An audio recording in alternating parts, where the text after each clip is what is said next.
Alors, Christian, maintenant, en ce qui concerne l'harmonisation Je n'avais répondu tout à l'heure qu'à une partie de tes attentes, et je n'avais effectivement pas parlé de la problématique d'harmonisation européenne. Avant de parler de ces éléments-là, je voulais faire un rappel.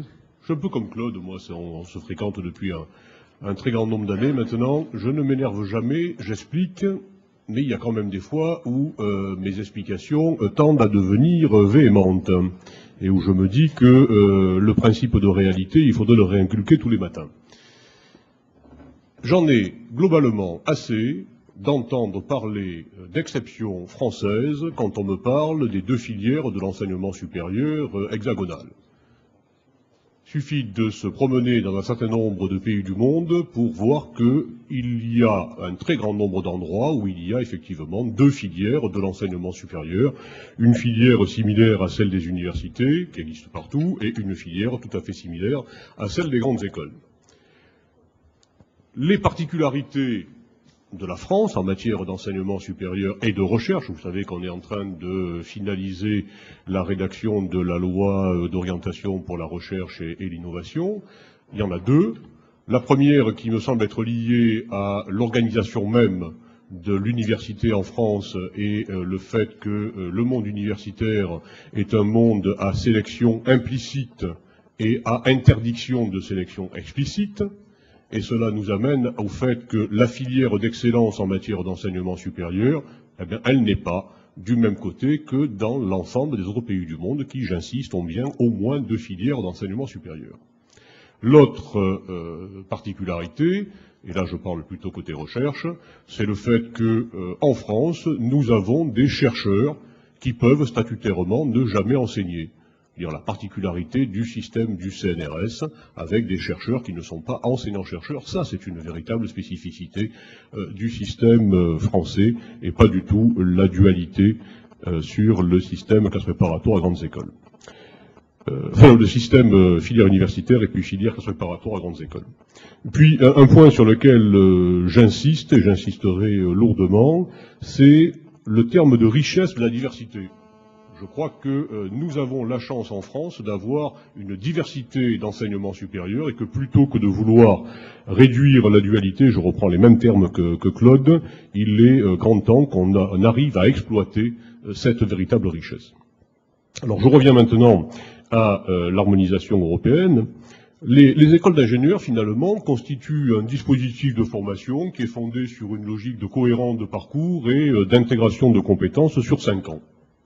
Après le baccalauréat, les 2 premières années pouvant avoir été mises en commun au sein des classes préparatoires.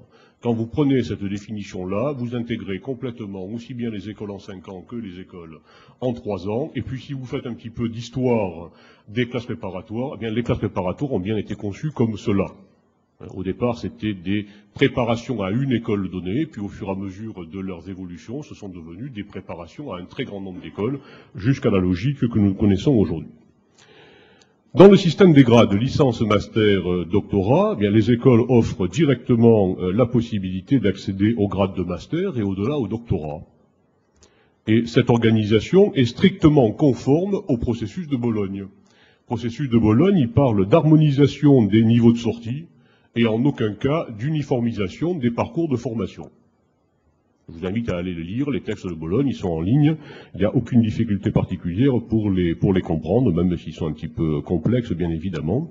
Et le processus de Bologne contient en particulier la non-nécessité de mise en place d'un niveau L, licence, où que ce soit dans ce parcours qui conduit en direct au niveau M, ni à la fin des classes préparatoires, ni dans le cours du parcours de formation en grande école. Qui plus est, ça serait un niveau L totalement artificiel, puisqu'il ne serait en aucun cas à vocation professionnalisante. Il ne serait pas conçu pour qu'après ce niveau L, à la fin des prépas ou en milieu d'école, l'étudiant aille dans le secteur socio-économique. Alors il est clair qu'un étudiant peut avoir besoin d'un diplôme intermédiaire, en particulier pour faciliter son accueil en formation graduée dans une université étrangère. Plus facile quand on arrive aux US de se faire intégrer dans un Master of Science en étant titulaire d'un bachelor que quand on n'a pas le bachelor en poche. Alors, comme les départs académiques longs à l'étranger ont généralement lieu en dernière année d'école, ça signifie qu'il faut délivrer un bachelor en fin d'avant-dernière année d'école. Mais il faut délivrer un bachelor uniquement à quelques étudiants. Ceux qui effectivement vont partir à l'étranger, et ceux qui vont partir à l'étranger dans un établissement qui n'est pas encore partenaire de l'établissement d'origine.